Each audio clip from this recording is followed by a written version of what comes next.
Hola.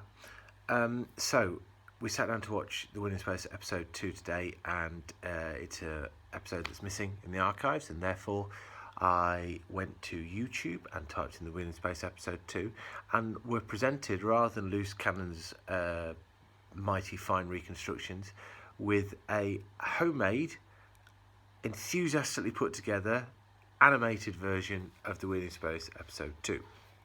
And since, you like to mix it up a bit, we watched it, and therefore, in essence, I've just watched the best episode of Captain Pugwash that was ever made. No, all joking aside, I love the fact that somebody sat down and done that. I'm not saying it's the greatest quality in the world, but there's a lot of love and passion that went into remaking the Wheel in Space episode 2, so I'm really glad there are people out there who do that sort of thing. In every 6-part story, with notable exceptions, there is at least 1 or 2 parts that drag tremendously. And usually what happens is that the main baddie comes up with some side plan that fails miserably.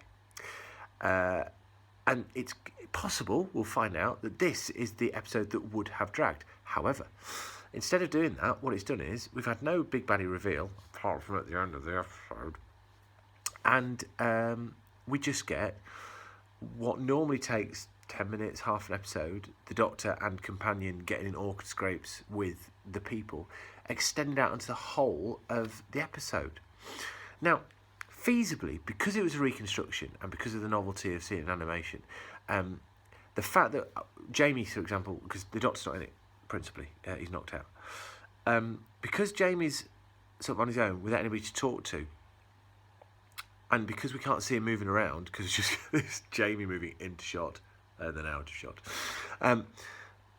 It's entirely possible that this sort of sense of this uncomfortable sense of watching it is down in parts of the reconstruction. And if we could see Jamie moving around and interacting with the environment, it would be less unsettling. But it was unsettling. It was just people suspecting Jamie, and Jamie not able to say, well, don't do that, the TARDIS is there, or, you can trust us because, or whatever else it may be.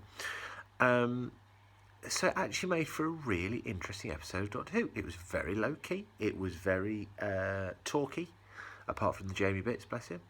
But I really enjoyed it. Not entirely sure about the reveal at the end, but it's a different way of introducing a baddie than the usual end of episode 1. Oh my gosh, it's a Dalek, even though it was called of the Daleks. So I really enjoyed myself. I really enjoyed that episode of Doctor Who. Best episode of Captain Pugwash ever.